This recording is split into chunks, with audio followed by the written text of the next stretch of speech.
we see that in the hierarchy of biological classification, this is what we will be characterizing. Microbial community that we different tissues are studied organ is the gut, but gut is not the only place where these communities live with, and specific microbiomes actually coexist with us or with the host, and they are all vital for our health, and they are found in skin, in parts, and also sometimes recent studies are to SARS-CoV-2 virus, right? And insights, as we already discussed, into the way these communities function and how their composition, right? Generally, their composition in terms of or in the function of their abundance level are linked to the host condition that we are studying. So, what are the host conditions that we can relate this to? For example, in the Human Microbiome Project, we have several of the parameters, so several of the data that we can associate these adult microbiome and their composition too. They can be linked to the BMI, they can be linked to the lifestyle, they can be linked to dietary habits, they can be linked to smoking and drinking habits, they can be linked to exercise frequency, and several of these characteristics can be explored, right? And while exploring this, when we form two subsets of these samples based on the lifestyle, or based on the health index, or based on these characteristics, we can actually relate, or we can actually identify a balanced microbiota, which is referred to as biosis and symbiosis, and also we can also characterize the level of unbalanced microbiota, which is referred to as dysbiosis in the event of microbial population that are found in patients, are found in people with chronic diseases, or people that are related to disease conditions in general. Right. In addition to this, we can also have several types of these microbiome that are characterized for their ability to help us maintain a good biosis or symbiosis. Right. These can be used in terms of in designing new probiotic samples and etc. So we have, while when we are performing this analysis, we can actually identify and we can actually list, for example, bacteria types such as bacterial phyla such as Bacteroidetes, Proteobacteria, and their involvement in maintaining the symbiosis.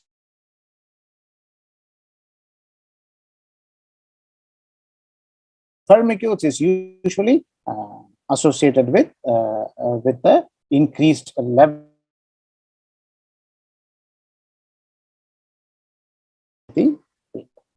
So these are all several different associations that we can perform. So basically, in summary, what we want to do is we want to have a microbial quantification for the samples under at least two different conditions. Right, one condition could be from unhealthy state of this organism, and the other condition could be healthy state or control organism. This doesn't have to stop at exploring the health issues of human. This can extend to, for example, the suitability of the soil samples for plant growth.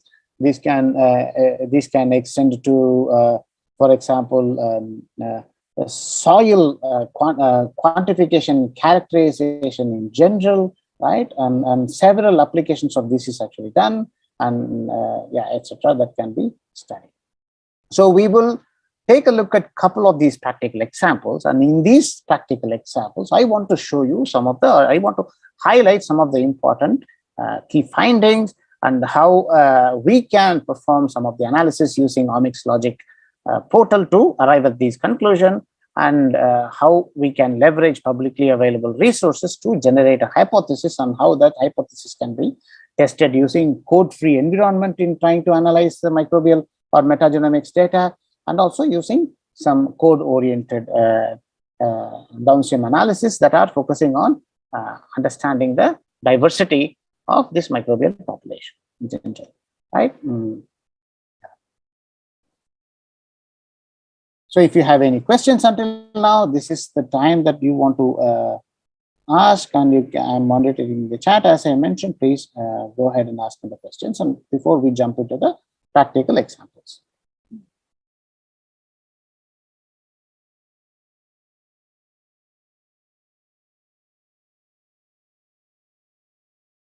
Okay, thank you, Srigori.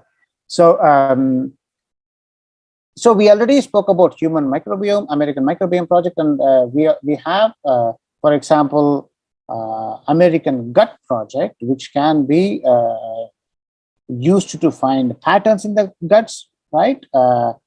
Patterns in the microbial population that can be used to study different ages in different population, or that can generally be used to link to where these populations or microbes are actually sourced from, and that can also be linked to several other comparison, like the abundance level of specific microbial population, and etc. etc. In general, this is the data that we have from these publicly available resources. So we can leverage the gut sample, and we can leverage several samples and their abundance levels of these microbes, and these abundance level can be related to, as I already mentioned, for those people under different clinical conditions, like those who exercise regularly and those who exercise rarely. So in addition to this, we have several of these clinical parameters and clinical conditions to relate that to, and you're all free to check that. Check on this American Gut database, and that is in this mymicrobiome.info website. So in addition to this, we can also focus on the skin microbiome, which is established in this study, which are identified to play a key role in maintaining the healthiness and maintaining the symbiosis in the skin condition, and also dysbiosis in this skin microbiome, and their signaling is actually directly related to several acute skin diseases like eczema and other rashes, and etc. etc. So you can also check this out. These are all very important publications that you want to explore in order to understand the use and not understand the applications of this microbiome and metagenomics data analysis. So the next in focus would be the effect of these antibiotics in Rett syndrome, and for this I want to extend the sharing of my screen to exploring this project from OmicsLogic platform, and we will understand how studying the microbiome dysbiosis in the Rett syndrome will help us generally relate these dysfunctional abundance to one of the rare neurological disorders that are affecting children. So let me reshare my screen.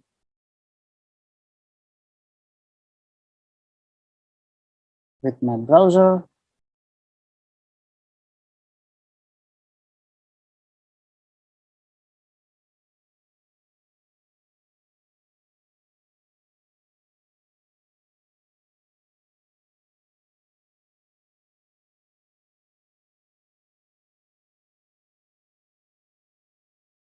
Okay, just let me know if you can see my screen.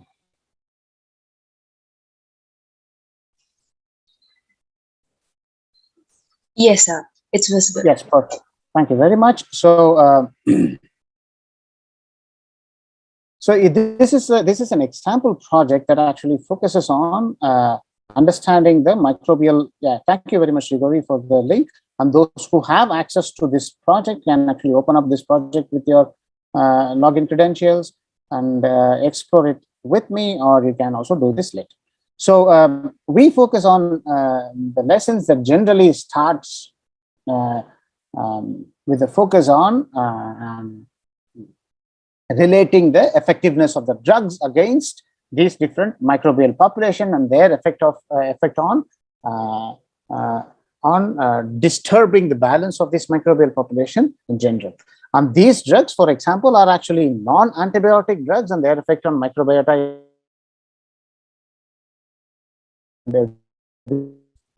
What are the key understanding of these ones are. So in a nutshell, what this actually does is we actually identify some of the key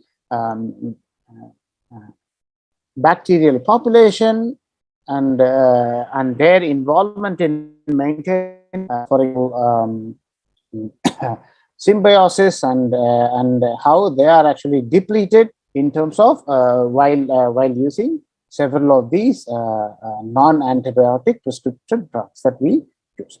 And you can go through this lesson to get to the specifics, but more than 70% of the drugs will have one or the other, will affect one or the other population of these useful or helpful microbial community. And this actually lists out some of the helpful microbial community that are related to maintaining good health, like butyrate producers, like propionate producers, like enterotypes, and etc. So we take this information and then we go back to another publication that generally understands or generally focuses on characterizing the abundance of microbial community in gut and relate that to Rett syndrome. Rett syndrome is an extremely rare neurological or neurodevelopmental disorder that affects mainly kids or children.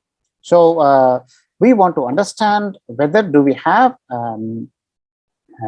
any relationships, or whether we can test the hypothesis that from the previous publication or from the previous relationship that these beneficial microbial community are the ones that are among the microbes that are mostly affected in the event of Rett syndrome samples. That we want to find out. That's a hypothesis that we are testing in this specific example project.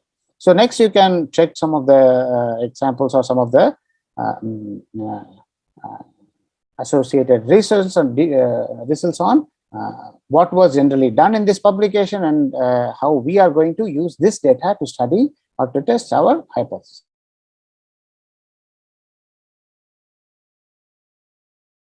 And one of them is going to get this load. One of them is going to be using the processed data or the tabulated data and setting up a data-to pipeline in the tBioInfo server. So this data-to pipeline will actually give us a lot of output that we can take this output and use this output either in the visualization that we get from the tBioInfo server and in the interactive environment that we get in the tBioInfo server and understand, or we can also use KINE analysis. So on top of this data to analysis and packages everything into a KINE object or KINE compressed data type. And this KINE compressed data type can be downloaded and they can be straight away visualized into KINE visualizer that you can access online in the KINE database or in the KINE website. So first, let's see how we can set up these data sets and how we can set up these data analysis. And this lesson actually focuses on where this data comes from and what do we need to do to get these short read sequencing data and to use these short read sequencing data to arrive at the taxonomic table and etc. etc. So that is what this one focuses on first, primarily in this steps to download data. And once you have obtained at this table, we can actually perform this downstream analysis of this using data to pipeline, and we can set up these analysis in the server also. And this and our part of this data, or curated part or portion of this data, is included as a demo pipeline in the server, bioinfo server. Let this complete loading, and it can be accessed under this amplicon 16s or 18s sequencing in the metagenomics section. So if you have login credentials to server, bioinfo server, irrespective of your subscription pattern or subscription model, you can access all of the demo pipelines. And this demo pipeline can be accessed by these using these drop-down button or clicking option. And in this, we can see, okay, I think it's in the Rett syndrome is here. Yeah, Rett syndrome is in time, but I will generally show you how to set up a data to pipeline, not for the Rett syndrome, but for the different project. So we start with the analysis part, and the input files are actually already uploaded, and we have you can access them from here. And once you start, we actually perform some quality control for our files, and then we count them, or we use the data to processes to count, to merge, and to cluster these OTUs. That's what we will do. And once this has been done, we can actually remove more than one OTU clustered as, or more than one type of OTUs clustered into one cluster that are chimeras. And we can then use these OTU sequences to explore the Silva database or any other database to assign taxon. Then we can use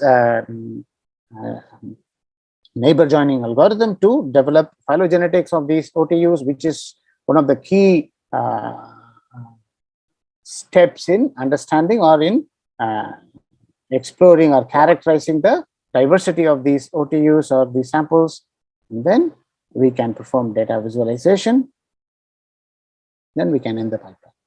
So once you build this pipeline for the analysis and in any metadata tool or KIME2, you will get access to all the output files that you can download, and you can visualize and you can explore.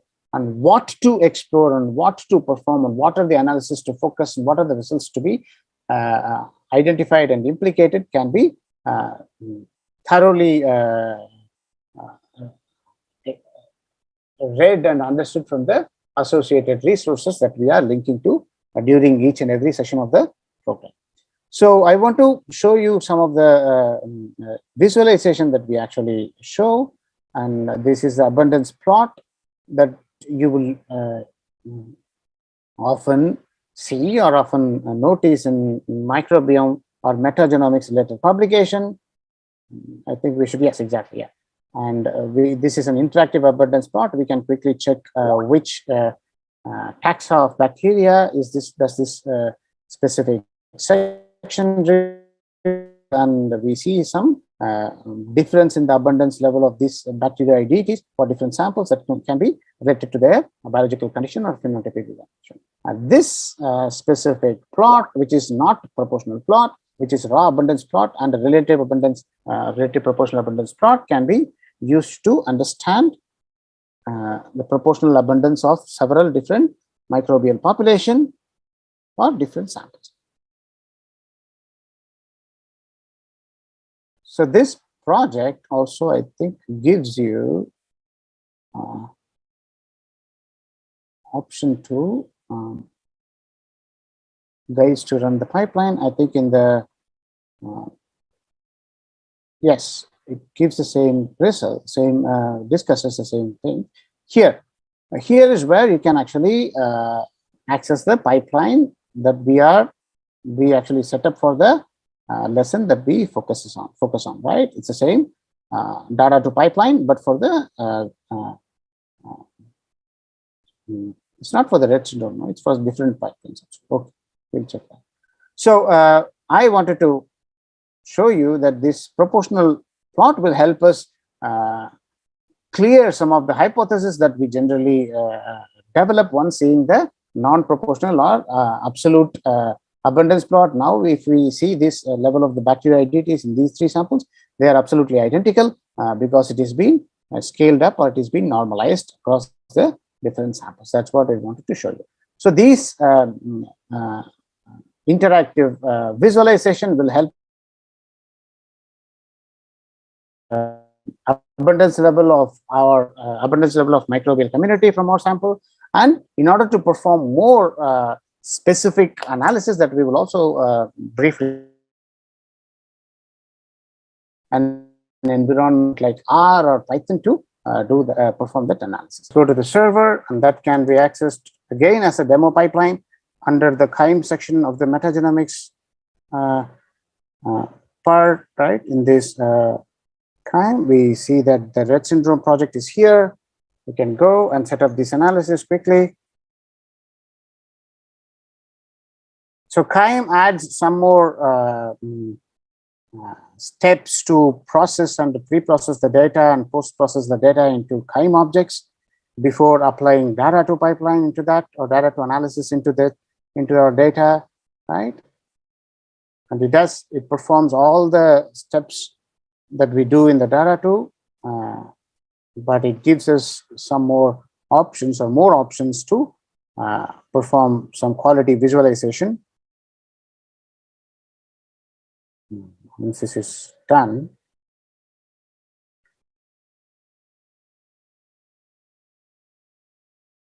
the details for these steps are all included in the associated publications, not publication, in the associated resources.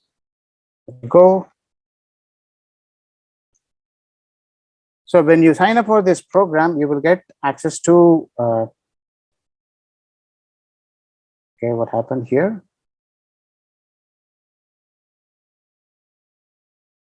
Can you see my screen? It's a little bit.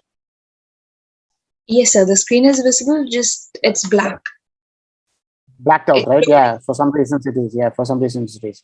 Okay, let me start over again. In order to access the dashboard or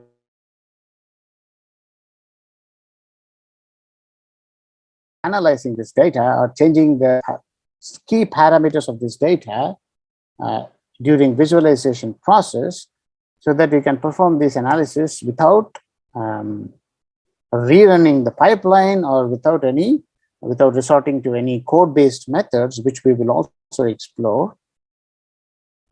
Option is available for KIME and for most of the pipelines that you are going to set up in the Taubot Bioinfo server.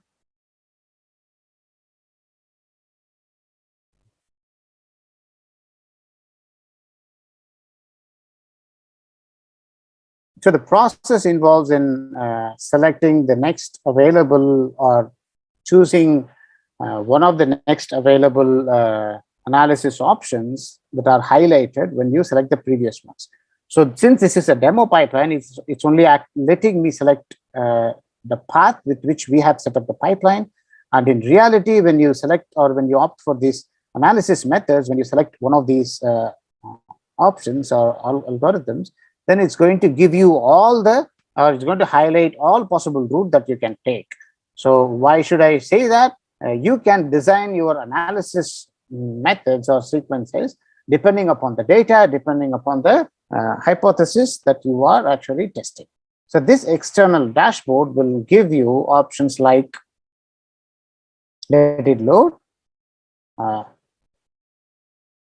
options like changing the taxonomic level of your relative abundance plot, right?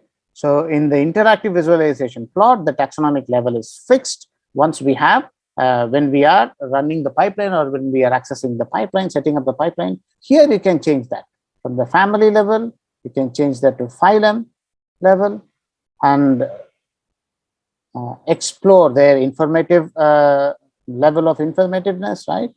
Look at this, the phylum level is not very informative, because most of them are actually populated by firmicutes, and the best level at which we can study this is at the genus or family level. Genus could be too varied, and it can have several of the not applicable or unknown resources in them. For example, unknown or uncultured organisms, or other organisms here as grouped by these purple cases, right? They're all other, which are unclassified genus. So one level